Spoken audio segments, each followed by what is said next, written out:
जुले बच्चों, तो आज के इस टेली क्लास में हम पढ़ेंगे ह्यूमन क्रोमोसोमल डिसऑर्डर के मेंडेलियन डिसऑर्डर के बारे में। तो कल हमने पढ़ा था ह्यूमन क्रोमोसोमल डिसऑर्डर का जो पहला जो हमारा टाइप था क्रोमोसोमल डिसऑर्डर, उसके बारे में हमने पढ़ा था। उसके टाइप्स के बारे में हमने पढ़ा था, that is autosomal disorder and sex chromosomal disorder. तो आज की इस क्लास में हम पढ़ेंगे ह्यूमन क्रोमोसोमल डिसऑर्डर का जो दूसरा पार्ट जो है, जिसे हम कहते हैं मेंडेलियन डिसऑर्डर और जीन डिसऑर्डर। तो इस जीन डिसऑर्डर को कभी कभी हम मेंडेलियन डिसऑर्डर को कभी कभी हम पॉइंट डिसऑर्डर भी हम कहते हैं। तो सबसे पहले इसके बारे में थोड़ा बताऊंगा आपको कि मेंडेलियन डिसऑर्डर और जीन डिसऑर्डर किस वजह से होता है। ये जो डिजीज जो है ये मेनली कॉज होता है ड्यू टू द अल्टरेशन और mutation in a single gene.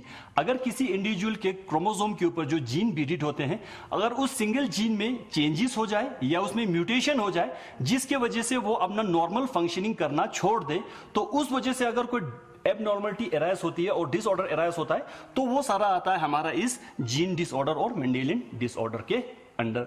तो ये मेंडेलियन डिसऑर्डर जो है ये डिसऑर्डर इनहेरिटेबल है।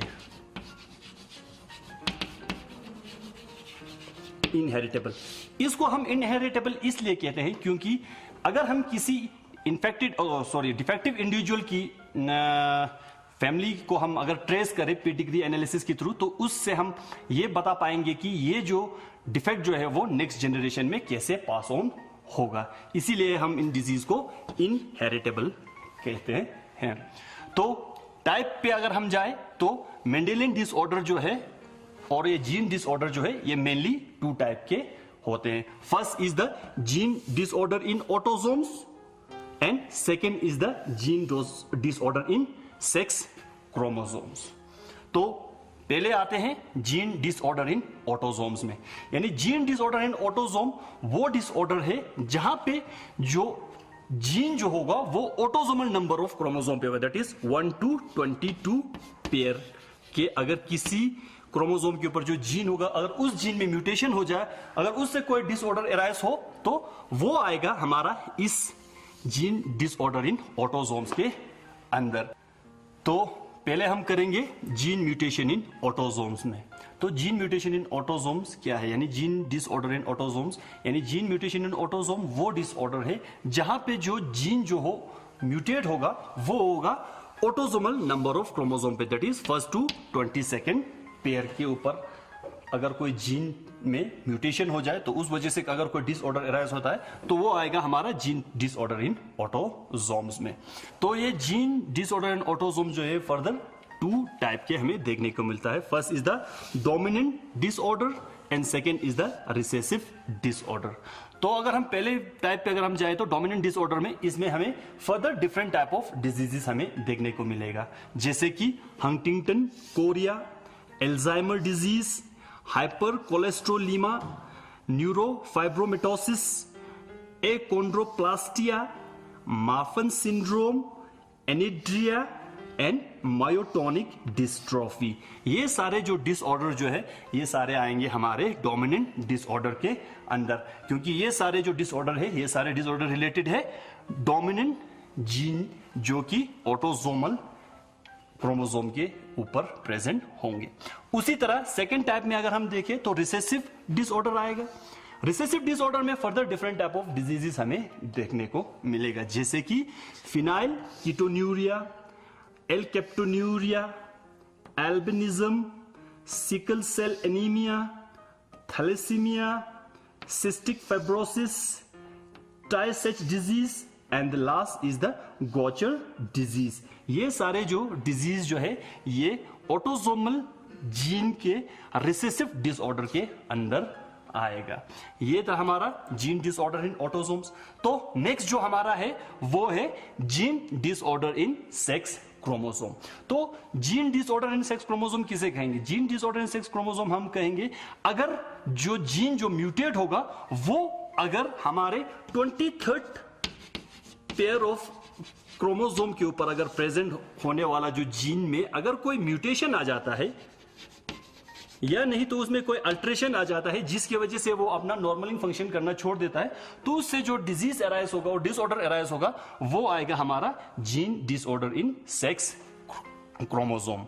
तो इसके अंदर फर्दर जो है हमारे डिफरेंट टाइप ऑफ डिजीजेस है, जैसे कि first haemophilia, second colour blindness, third night blindness and fourth Duchen muscular dystrophy, जिसे हम DMD भी कहते हैं। तो हमारे सिलेबस में दो मेन टॉपिक है, जैसे कि haemophilia and the second one is the colour blindness. तो हम अपना स्टडी जो है इन दोनों टॉपिक के ऊपर रिस्ट्रिक्ट रखेंगे, तो इनको हम डिटेल में पढ़ेंगे। तो बच्चों अब हम पढ़ेंगे हीमोफीलिया के बारे में। आप लोगों ने हीमोफीलिया के बारे में सुना भी होगा। हीमोफीलिया को हम ब्लीडर डिजीज भी कहते हैं और इसे हम रॉयल डिजीज भी कहते हैं। ब्लीडर डिजीज हम इसलिए कहते हैं क्योंकि इस डिजीज से जो इन्फेक्टेड इंडिविजुअल जो होगा वो बहुत प्रोफ्यूजली ब्लीड करता है। Even a single minor cut अगर उनके स्किन में लगे या पिन भी उन पे हाथों में चुभ जाए, उससे भी वो बहुत ज्यादा ब्लड लॉस करते हैं। रॉयल डिजीज हम इसलिए कहते हैं क्योंकि ये जो डिजीज जो है ये रॉयल फैमिली में भी रन करता था, क्वीन एलिजाबेथ में, तो इसलिए हम इनको रॉयल डिजीज भी कहते हैं। इस डिजीज को फर्स्ट ऑफ ऑल रिपोर्ट किया था जॉन ओटो ने। जॉन ओटो ने इन द ईयर 1803 में सबसे पहले जॉन ओटो ने इस डिजीज को रिपोर्ट किया था। ये जो डिजीज जो है ये एक डिफेक्ट ऑफ ब्लड है, जहां पे क्या होता है कि ब्लड में क्लॉटिंग फैक्टर प्रोड्यूस नहीं होता, जिसके वजह से वो इन्फेक्टेड इंडिविजुअल जो है उनमें ब्लड जो है वो क्लॉट नहीं होता, जिस वजह से अगर उनमें हल्का सा भी स्किन में कट लग जाए तो वो प्रोफ्यूजली ब्लीड करते हैं। आप लोग देखते होंगे अगर हमारे हाथों में या किसी के हाथों में अगर स्किन पे कट लगता है तो थोड़ा से 1-2 मिनट के बाद क्या होता है कि वो ब्लड लॉस होना बंद हो जाता है due to the formation of this clot. But in individual में वो क्लॉट फॉर्मेशन नहीं होता, जिसकी वजह से वो प्रोफ्यूजली ब्लीड करते हैं। ये जो डिसऑर्डर जो है ये एक रिसेसिव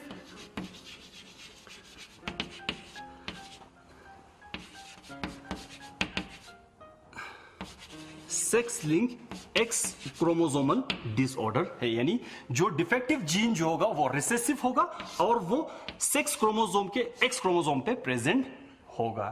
तो इस हीमोफीलिया के केस में जो इन्फेक्टेड इंडिविजुअल जो होगा, जो पेशेंट जो होगा, वो कंटिन्यूसली ब्लीड करेगा। Even a minor skin cut, अगर उनके स्किन में माइनर सा भी कट लग जाए तो वो प्रोफ्यूजली ब्लीड करते हैं बहुत देर तक।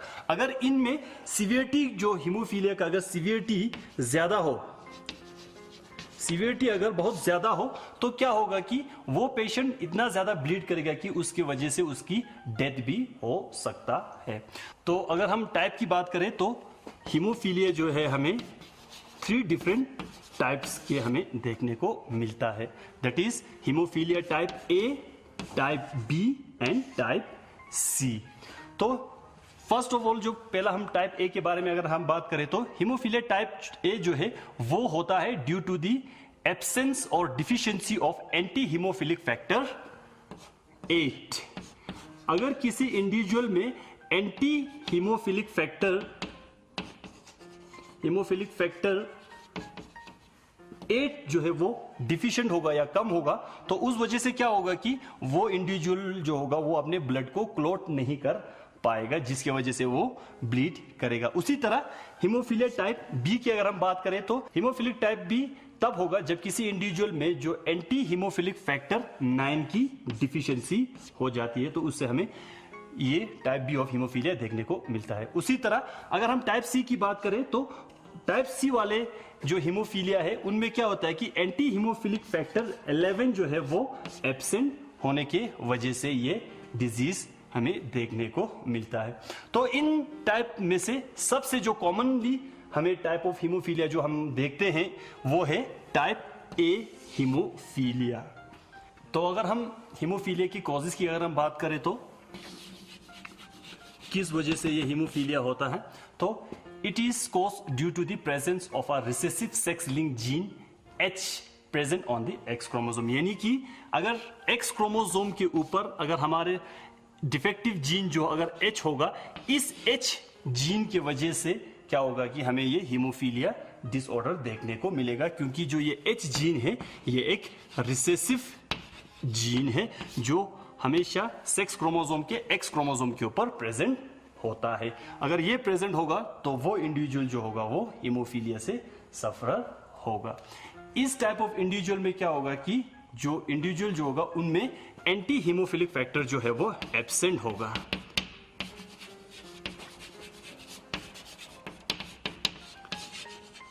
एंटी हीमोफिलिक फैक्टर जो एब्सेंट होगा, जिसकी वजह से वो अपना एबिलिटी खो देंगे एक पर्टिकुलर प्रोटीन को प्रोड्यूस करने के लिए जो कि हमारे ब्लड को क्लॉट करता है। तो ये जो रिसेसिव जीन जो है, ये रिसेसिव जीन जो वो एक म्यूटेटेड जीन है। जैसे इन जीन में म्यूटेशन हो जाएगी वो अपना एबिलिटी लॉस कर लेगा। तो जैसे एबिलिटी लॉस हो जाएगी तो वो एक पर्टिकुलर प्रोटीन को सिंथेसाइज नहीं कर पाएंगे जो कि ब्लड को क्या करेंगे, क्लॉट करेंगे, जिस वजह से जो इंडिविजुअल जो होगा वो प्रोफ्यूजली ब्लीड करेगा। यहां पे जो है नॉर्मल जीन जो है वो डोमिनेंट होता है इस रिसेसिव जीन के अगेंस्ट। अगर दूसरा एक्स क्रोमोसोम के ऊपर अगर हमारा डोमिनेंट जीन H होगा, दैट मींस ये H जो है वो इस रिसेसिव जीन का डोमिनेंट है और इनमें जो है वो डिफेक्टिव जीन प्रेजेंट नहीं होता। तो नेक्स्ट हम देखेंगे इनके इनहेरिटेंस पैटर्न को।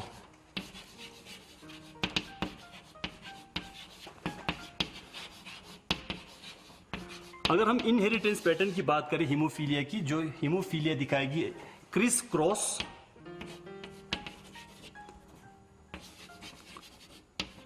क्रॉस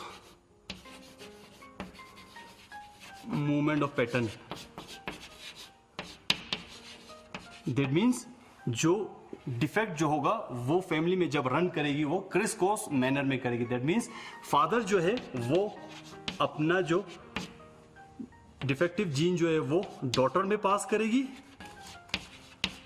उसी तरह मदर जो है वो अपना डिफेक्टिव जीन जो वो पास करेगी सन में। तो इसे कहते हैं हम criss cross pattern of inheritance. तो अगर हम मेल के केस में अगर हम देखें तो मेल के पास एक एक्स क्रोमोसोम होता है और एक वाई क्रोमोसोम प्रेजेंट होता है। तो अगर मेल के एक एक्स क्रोमोसोम के ऊपर अगर एक हीमोफिलिक जीन प्रेजेंट हो जाए तो ये मेल जो है वो सफरर बन जाएगा। दैट मीन्स ये जो मेल जो होगा वो इस डिजीज से सफरर होगा, हीमोफीलिया से। वो इसलिए क्योंकि मेल के जो वाई क्रोमोसोम है वो वाई क्रोमोसोम के ऊपर इस हीमोफिलिक फैक्टर को सप्रेस करने के लिए डोमिनेंट जीन जो है वो प्रेजेंट नहीं होता, यानी they are not present on the Y chromosome that will suppress the effect of this recessive gene, जिसके वजह से जो मेल जो होगा वो या नहीं तो सफरर हो सकता है या नहीं तो मेल जो है वो नॉर्मल हो सकता है। वो इसलिए क्योंकि मेल के पास खाली एक ही एक्स क्रोमोसोम प्रेजेंट होता है। तो उसी तरह अगर हम फीमेल की बात करें, फीमेल के पास 2 एक्स क्रोमोसोम प्रेजेंट होता है। तो अगर किसी फीमेल को हीमोफिलिक बनना है, अगर कोई फीमेल हीमोफिलिक है तो उसके दोनों एक्स क्रोमोसोम के ऊपर रिसेसिव जीन प्रेजेंट होना जरूरी है। जब तक उसके दोनों एक्स क्रोमोसोम के ऊपर रिसेसिव जीन प्रेजेंट नहीं होगी, हीमोफीलिया का जो जीन जो H जो है प्रेजेंट नहीं होगा, तब तक वो फीमेल जो है वो हीमोफिलिक नहीं बनेगा। However, such female are usually not born, क्योंकि इस टाइप ऑफ कॉम्बिनेशन जो है वो नेचुरली नॉर्मली एग्जिस्ट नहीं करता। वो इसलिए नहीं करता क्योंकि ये कॉम्बिनेशन जो है ये बहुत लीथल कॉम्बिनेशन है। अगर ऐसा टाइप ऑफ अगर जाइगोट बनता है तो जहां पे दोनों एक्स के ऊपर हीमोफिलिक जीन प्रेजेंट हो, तो ऐसा जाइगोट जो है वो अबॉर्ट हो जाता है मदर के वोम में, वो एग्जिस्ट नहीं करता। हाउएवर बहुत रेयर चांसेस है जहां पे ऐसा जाइगोट बन जाता है, यानी बहुत रेयर चांसेस है जहां पे ऐसा जाइगोट बन जाता है।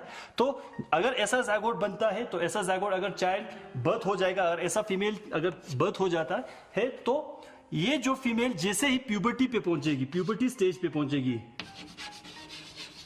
तो उनमें क्या होगा, उनमें मेंस्ट्रुअल साइकिल शुरू होगा।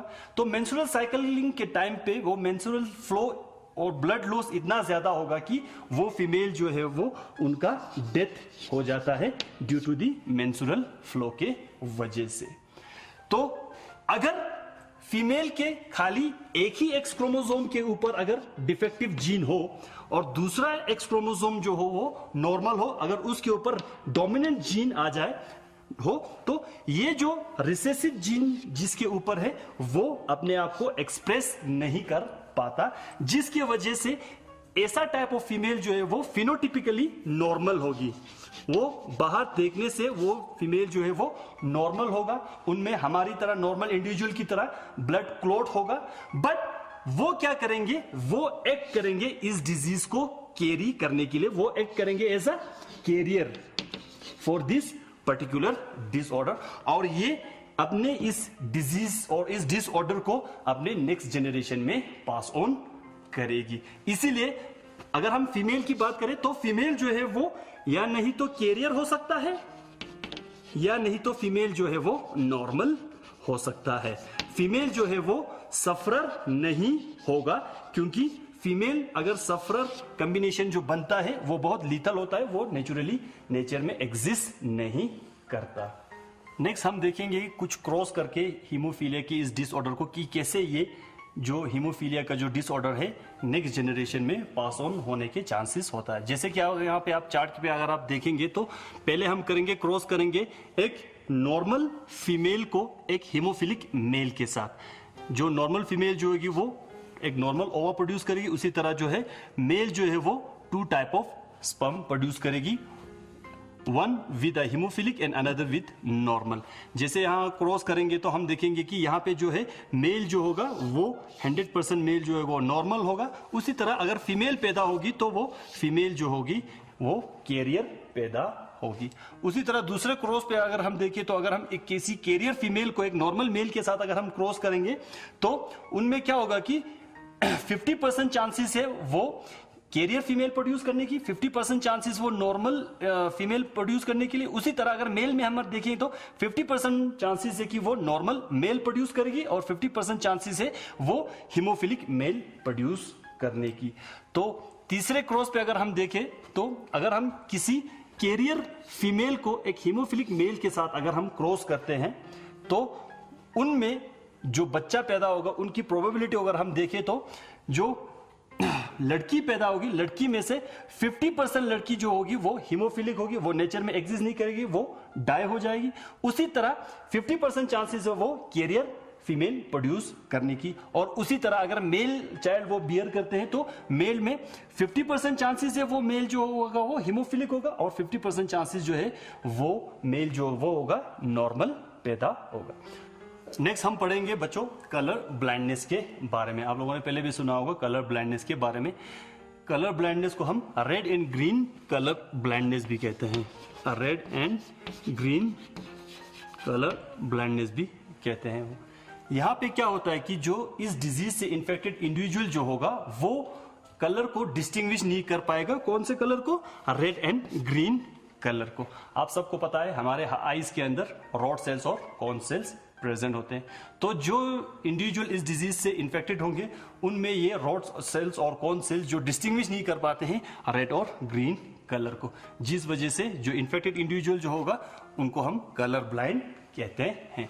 तो अगर कॉजेस की अगर हम बात करें तो किस वजह से ये कॉज होता है, तो ये डिजीज जो है ये एक रिसेसिव सेक्स लिंक डिसऑर्डर है जो कि कैरी करता है एक्स क्रोमोसोम। दैट मींस जो इन्फेक्टेड इंडिविजुअल जो होगा उनके ऊपर एक रिसेसिव जीन जो होगा वो है स्मॉल सी, जिसे हम कलर ब्लाइंड जीन कहते हैं। अगर ये colour blind gene x chromosome के ऊपर अगर प्रेजेंट होगा तो वो इंडिविजुअल जो होगा वो कलर ब्लाइंड होगा।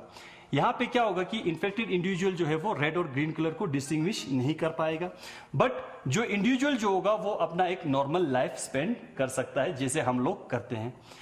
इसमें क्या होता है कि सिर्फ जो इन्फेक्टेड इंडिविजुअल जो होगा वो खाली रेड और ग्रीन कलर को डिस्टिंग्विश नहीं कर पाते, क्योंकि नॉर्मली जैसे हम देखते हैं एक नॉर्मल इंडिविजुअल को रेड और ग्रीन कलर डिस्टिंग्विश हो जाता है, बट जो इन्फेक्टेड इंडिविजुअल जो होगा उन्हें वो रेड और ग्रीन कलर जिस तरह हमें दिखाई देता है उनको वैसे वो कलर दिखाई नहीं देता। जैसे आप उनके सामने एक रेड एप्पल और एक ग्रीन एप्पल रख देंगे तो वो डिस्टिंग्विश नहीं कर पाएंगे कि कौन सा रेड एप्पल है और कौन सा ग्रीन एप्पल। वो इसलिए क्योंकि उनको जो कलर हमें रेड और ग्रीन दिखाई देते हैं उनको वो कलर किसी दूसरे टाइप में दिखाई देते हैं।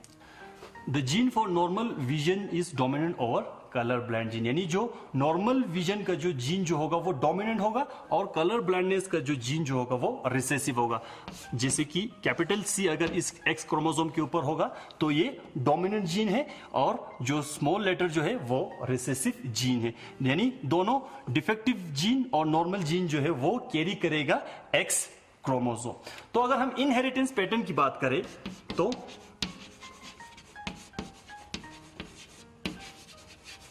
इनहेरिटेंस पैटर्न की बात करें तो जैसे फीमेल केस में अगर हम फीमेल में देखें, इन केस ऑफ फीमेल में अगर हम देखें तो फीमेल के पास 2x क्रोमोसोम हैं।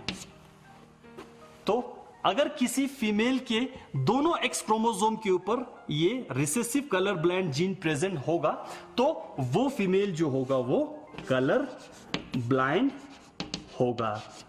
तो for a female to be a colour blind both her X chromosome must bear the recessive gene on their X chromosome, तब जाके वो फीमेल जो होगी वो कलर ब्लाइंड होगी। अगर फीमेल के खाली एक ही X क्रोमोसोम पे कलर ब्लाइंड जीन है और दूसरे पे डोमिनेंट जीन है तो क्या होगा कि वो फीमेल जो है वो एज अ कैरियर एक्ट करेगी।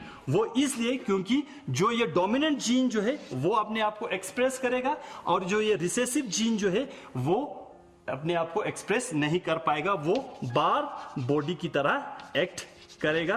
तो जो ये डोमिनेंट जीन जो है वो डोमिनेंट जीन इस रिसेसिव जीन को सप्रेस करके रखता है। Such type of female are phenotypically normal, यानी बाहर से देखने में वो फीमेल जो है वो नॉर्मल होगी, वो भी अच्छी तरह से जैसे एक नॉर्मल इंडिविजुअल को कलर दिखाई देता है वैसा उन फीमेल को भी दिखाई देगा। बट ये है कि वो फीमेल जो है वो इस डिजीज को कैरी करके अपने नेक्स्ट जनरेशन में वो क्या करेगी, इसको पास ऑन करेगा। तो वो एक्ट करेगी as a carrier for this particular defect. तो इससे हमें यह पता चलता है कि फीमेल जो है वो या नहीं तो कैरियर हो सकता है, या नहीं तो फीमेल जो है वो नॉर्मल हो सकता है, या नहीं तो फीमेल जो है वो सफरर हो सकता है फॉर कलर ब्लाइंडनेस। तो उसी तरह अगर हम मेल की बात करें तो बच्चों अगर हम मेल की बात करें तो इन केस ऑफ मेल आप सबको पता है मेल में एक एक्स क्रोमोसोम होता है और एक वाई क्रोमोसोम प्रेजेंट होता है। तो अगर मेल के एक एक्स क्रोमोसोम के ऊपर अगर डिफेक्टिव जीन आ जाए तो ये जो मेल जो होगा ये मेल जो है सफरर होगा कलर ब्लाइंडनेस से। वो इसलिए क्योंकि वाई क्रोमोसोम के ऊपर इस रिसेसिव जीन को रोकने के लिए, इसके एक्सप्रेशन को सप्रेस करने के लिए डोमिनेंट जीन जो है वो प्रेजेंट नहीं है। तो जिस वजह से क्या होता है कि ये रिसेसिव जीन जो है वो अपने आप को एक्सप्रेस करता है, तो उस वजह से मेल जो है वो सफरर हो जाता है। तो मेल जो है वो या नहीं तो सफरर होगा या नहीं तो मेल जो है वो नॉर्मल होगा। Male never be a carrier, male कभी भी कैरियर नहीं बन सकता। वो इसलिए क्योंकि मेल के पास खाली एक ही एक्स क्रोमोसोम जो है वो प्रेजेंट है। तो नेक्स्ट हम देखेंगे कि कलर ब्लाइंडनेस को कैसे टेस्ट करेंगे आप। तो कलर ब्लाइंडनेस को टेस्ट करने के लिए हमारे पास आता है इशारिया प्लेट, जो आपको मैं स्क्रीन के साइड पे दिखाऊंगा, तो आप देख लीजिए।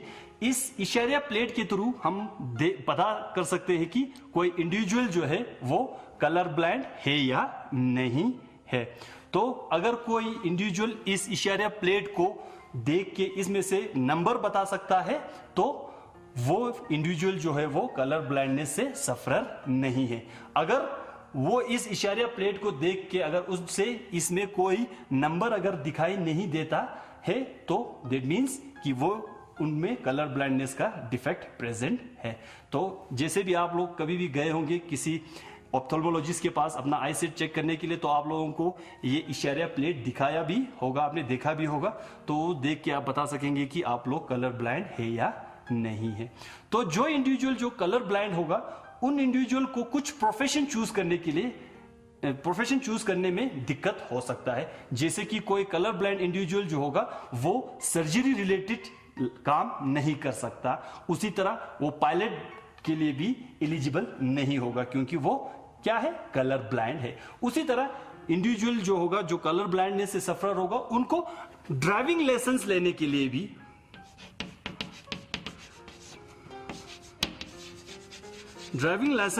लिए भी डिफिकल्टी हो सकता है। वो इसलिए क्योंकि आप सबको पता है हमारे ट्रैफिक लाइट जो है वो रेड, ग्रीन एंड येलो होता है। तो जो इंडिविजुअल जो होगा वो कलर ब्लाइंड जो होगा वो रेड कलर और ग्रीन कलर को डिस्टिंग्विश नहीं कर पाएगा, तो वो नहीं बता पाएगा कि हमें आगे जाना है या नहीं जाना है।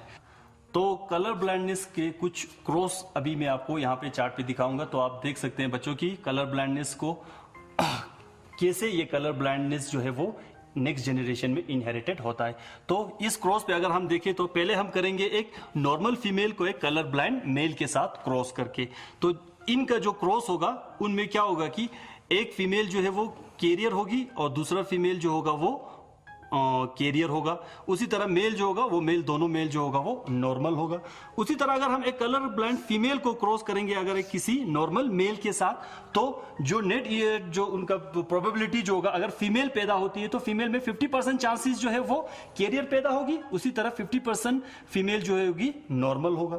उसी तरह अगर मेल पैदा होता है तो मेल में 50% मेल जो होगा वो कलर ब्लाइंड होगा और 50% जो मेल जो होगा वो नॉर्मल होगा। तो उसी तरह अगर हम तीसरा क्रॉस देखें तो अगर हम किसी कैरियर फीमेल को एक कलर ब्लाइंड मेल के साथ अगर हम क्रॉस करते हैं, तो अगर फीमेल चाइल्ड बियर होती है तो 50% फीमेल जो होगा वो कलर ब्लाइंड होगा, उसी तरह 50% फीमेल जो होगा वो कैरियर होगा। अगर मेल चाइल्ड बियर होता है, मेल चाइल्ड पैदा होता है, तो 50% चांसेस है वो मेल जो है वो कलर ब्लाइंड होगा और 50% चांसेस जो है वो मेल जो होगा वो नॉर्मल होगा। उसी तरह अगर हम किसी कलर ब्लाइंड फीमेल को एक कलर ब्लाइंड मेल के साथ क्रॉस करते हैं, तो आप प्रोबेबिलिटी देखिए, अगर लड़का पैदा हो या लड़की पैदा हो, ये दोनों जो हो वो दोनों बच्चे जो होंगे वो कलर ब्लाइंड होंगे, यानी दोनों केसेस में मेल हो या फीमेल हो, दोनों बच्चे जो हैं वो कलर ब्लाइंड होगा। तो इसी के साथ हमारा ह्यूमन क्रोमोसोमल डिसऑर्डर का ये टॉपिक जो है वो खत्म होता है। तो मैं आशा करता हूं कि आपको मेरे इस लेक्चर से फायदा होगा, तो आपको अपने जो डाउट्स जो होंगे वो इससे क्लियर हो जाएंगे। Thank you.